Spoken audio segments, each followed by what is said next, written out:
আসসালামু আলাইকুম বন্ধুরা। তো আমি কিভাবে আমার ফেসবুক আইডি থেকে একমাত্র একদিনে আমি কন্টেন্ট মনিটাইজ পলিসি সরিয়েছি। তো এখন বর্তমানে একটা প্রবলেম হচ্ছে কন্টেন্ট মনিটাইজ পলিসি ফেসবুকে। তো আমি এটা দেখানোর জন্য আমার আইডিতে চলে যাব। তো আইডিতে যাওয়ার পর আমি হচ্ছে ডান পাশে আমার প্রোফাইলে ক্লিক করব। তো আমি প্রোফাইলের উপরে ক্লিক করে দেবো, আপনিও সেভাবে করবেন। তো আপনি হচ্ছে এখানে আপনার যে প্রোফাইলের নেমটা রয়েছে সেই নামের উপরে ক্লিক করবেন। তো আমি ক্লিক করে দিলাম। তো করার পর বন্ধুরা দেখেন এখানে আমার আইডিটা রয়েছে। তো আপনার হচ্ছে আপনার ফেসে অথবা আইডি যাই হোক, তারপর হচ্ছে আপনি এখানে সি ড্যাশবোর্ড ক্লিক করবো অথবা আপনি প্রফেশনাল ড্যাশবোর্ডে যাবেন। তো যাওয়ার পর এখান থেকে আপনি উপরে দেখেন অনেকগুলো অপশান রয়েছে, home, engage, creation, growth, monetization. তো আপনি মনিটাইজেশন পারে ক্লিক করে দেবেন। তো আমি মনিটাইজেশনের পারে ক্লিক করে দিলাম। করার পর বন্ধুরা দেখেন আমার এখানে আমরা 3 নম্বরে যে অপশানটা দেখতে পাচ্ছি ইন স্ট্রিম অ্যাড। তো আমি যদি এখানে ক্লিক করি, তো আমি এখানে ক্লিক করে দিলাম। করার পর দেখেন এখানে কিন্তু এখন বর্তমানে কন্টেন্ট মনিটাইজ পলিসি কিন্তু নেই। আমার এটা কিন্তু এখন বর্তমানে ভালো রয়েছে, মানে কোনো ক্রস চিহ্ন নাই। তো এখন আমার ফলোয়ারগুলো দেখেন, এটা হচ্ছে আজকের স্ক্রিনশট। এখানে 4604 জন, ঠিক আছে আমার ফলোয়ার।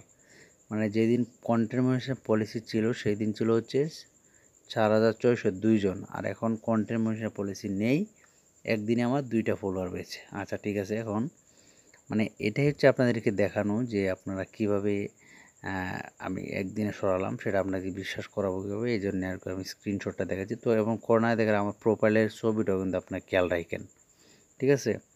তো বন্ধুরা এখন আমার এখানে কোনো কন্টেন্ট মনিটাইজেশন পলিসি নেই। তো আমি যদি এখন আমার ফোনের গ্যালারিতে যাই, আমি যে স্ক্রিনশটগুলো তুলে রেখেছি, তো দেখেন এখানে কন্টেন্ট মনিটাইজেশন পলিসি নেই, মানে এটা মাত্র যে আমি দেখালাম আমার আইডি থেকে, এটা হচ্ছে এই স্ক্রিনশটটা এখান থেকে তোলা।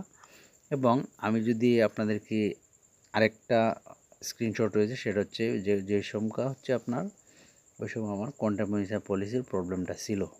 তো এই যে দেখেন এটা হচ্ছে সেই স্ক্রিনশট যেটা হচ্ছে কন্টেন্ট মনিটাইজেশন পলিসি রয়েছে। তো এখানে আমার ফলোয়ার আপনারা দেখেন 4602 জন, মানে এটা হচ্ছে আগের দিন, মানে একদিন পরে হচ্ছে আমি এটা মানে কন্টেন্ট মনিটাইজেশন পলিসি এটা সরিয়ে ফেলেছি। তো এখন বর্তমানে কন্টেন্ট ক্রিয়েটরদের মাঝে যারা ফেসবুক কন্টেন্ট ক্রিয়েট করে তাদের হচ্ছে কন্টেন্ট মনিটাইজেশন পলিসির প্রবলেম। তো যারা নতুন পেজ অথবা প্রোফাইল দিয়ে আপনারা করবেন, এটা 2 মাসের ভিতরে কিন্তু থাকবে, 2 মাস পর্যন্ত থাকে।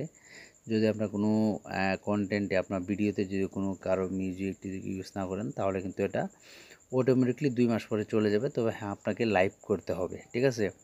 তো এখন আমি কীভাবে এই কন্টেন্ট মনিটাইজেশন পলিসিটা একদিনে সরালাম সেটা আপনাদেরকে এখন দেখাবো। তো দেখেন আমি হচ্ছে আগের দিন যখন দেখি যে আমার এখানে পলিসি চলে এসেছে, আগের দিন দেখলাম ভালো, এখন আবার পলিসি আসলো, কারণটা কি? তো আমি দেখলাম যে আমার ইউটিউব ইনকাম নিয়ে একটা ভিডিও দিয়েছিলাম, মানে রিলস ভিডিওতে আপলোড করেছিলাম। তো সেই ভিডিওটা ছাড়ার পর থেকে হচ্ছে আমার কী হলো, পরের দিন সকালে আমি উঠে দেখি যে আমার এখানে কন্টেন্ট মনিটাইজেশন পলিসি চলে এসেছে। তারপর আমি কী করলাম, আমার ওই ভিডিওটা ডিলিট করে দিলাম। ভিডিওটা ডিলিট করে আমি হচ্ছে লাইভ করলাম, 2টা লাইভ করলাম। লাইভ করার পর মানে 2টা লাইভ করে রেখে দিয়েছি। মানে বিষয় হচ্ছে আপনি কন্টেন্ট যদি কারো থাকে গানওয়ালা অথবা অন্য কারো কন্টেন্ট অথবা কোনো মিউজিক ইউজ করছেন, এইরকম যদি থাকে তাহলে কিন্তু অবশ্যই আপনাকে ডিলিট করে তারপর হচ্ছে লাইভে যেতে হবে।